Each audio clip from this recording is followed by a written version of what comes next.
Hello, greetings from my side. I'm Stylianos Karagiannis. I'm from PDMFC in Portugal, and I will present you the impact of the SPHINX in the healthcare organizations from the technical perspective.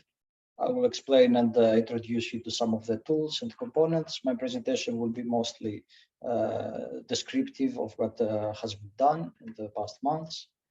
So to start with, just to understand what is the content in terms of the details, the topology, the main topology that we demonstrated and we executed the SPHINX components included the specific abstract topology as we designed, meaning that every partner, every pilot actually replicated, had a replicated environment by using multiple services like workstations, network devices, switches, network switches, databases, healthcare information systems, and other devices and assets that they include normally in their operational environment.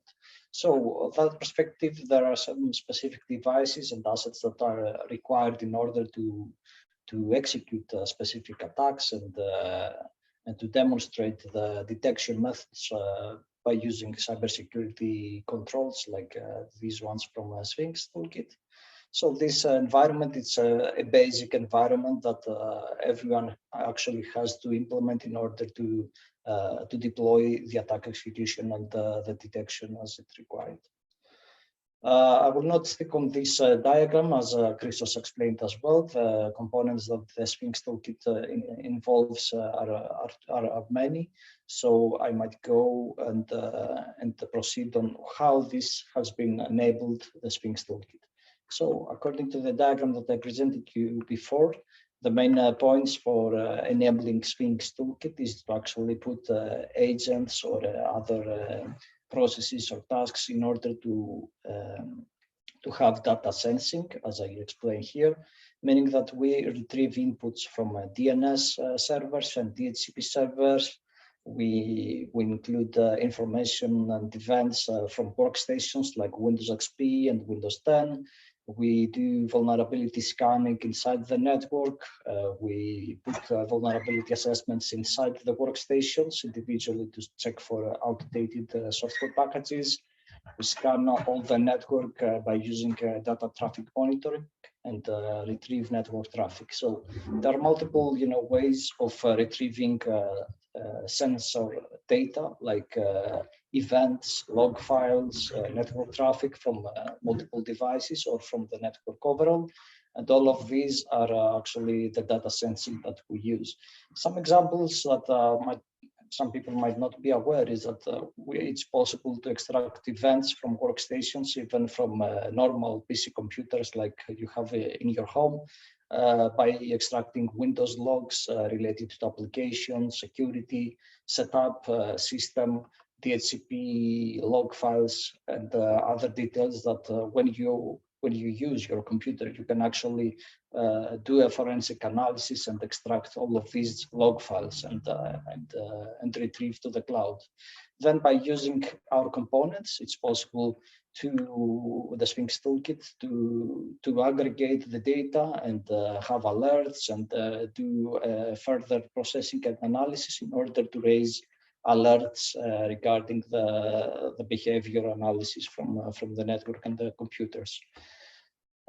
These components are all of them are embedded into the interactive dashboards, meaning that there is a main endpoint for the end user to check for the details, to check the alerts and the inputs, and have analysis of what is happening inside the network.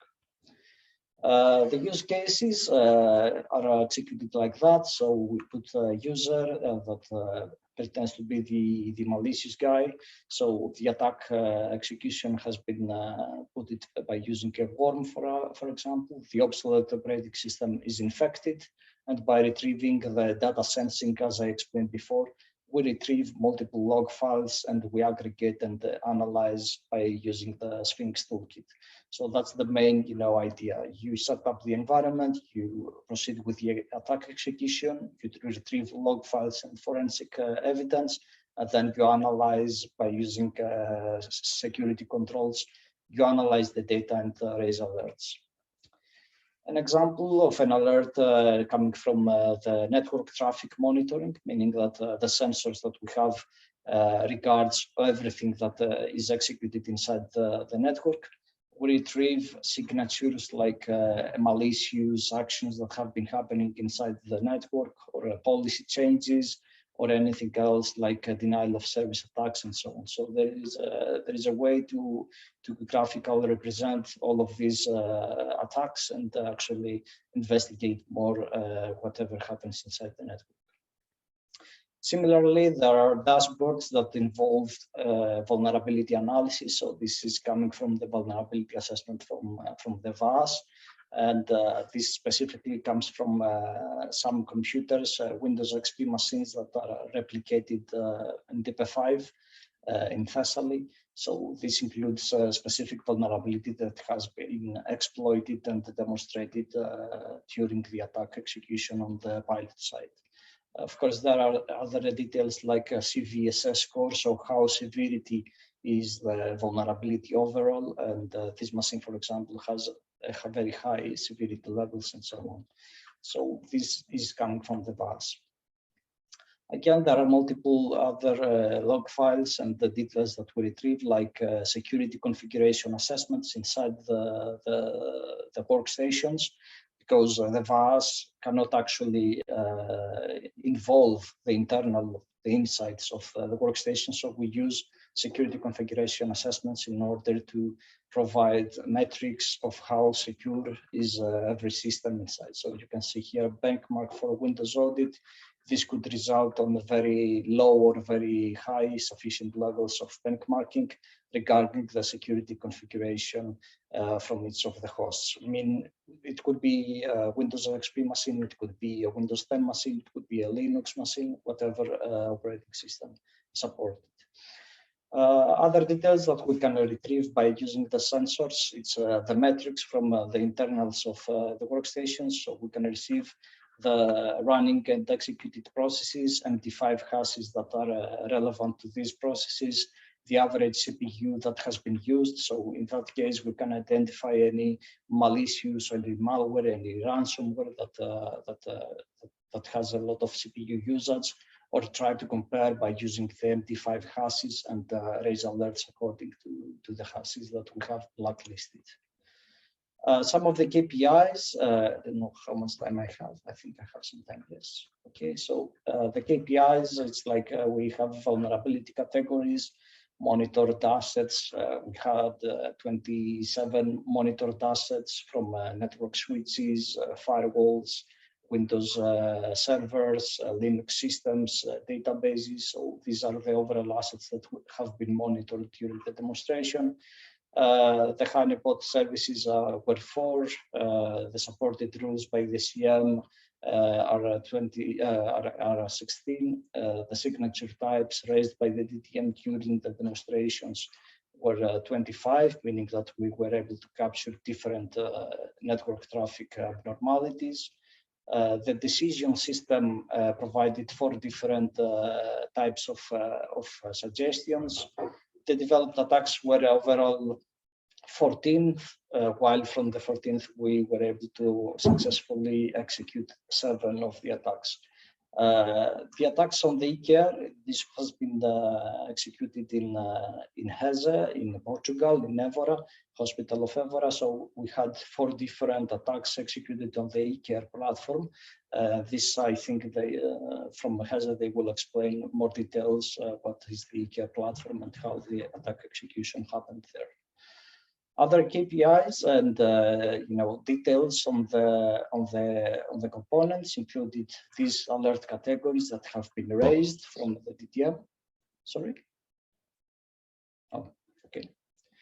The developed attack scenarios within demonstration environments included these different attack types. So it was a denial of service attack, a nemoted, rootkit attacks. We executed a configure, man-in-the-middle attacks. Some of them were executed successfully, some of them were partially executed. So this explains in details what has been done in terms of the attack execution.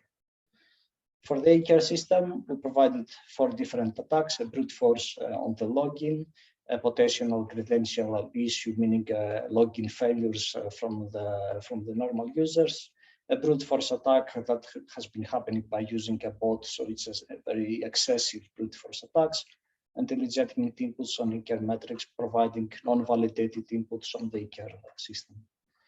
Finally, it's very important to have the highlight that having a capture the flag challenge or having a cybersecurity exercise and involve the human factor inside the controls, it's the most important factor. The human factor in cybersecurity and especially in healthcare is very important to identify and to investigate how we can proceed on training and having more educated and cybersecurity awareness in healthcare environment and organizations. Thank you for your attention, and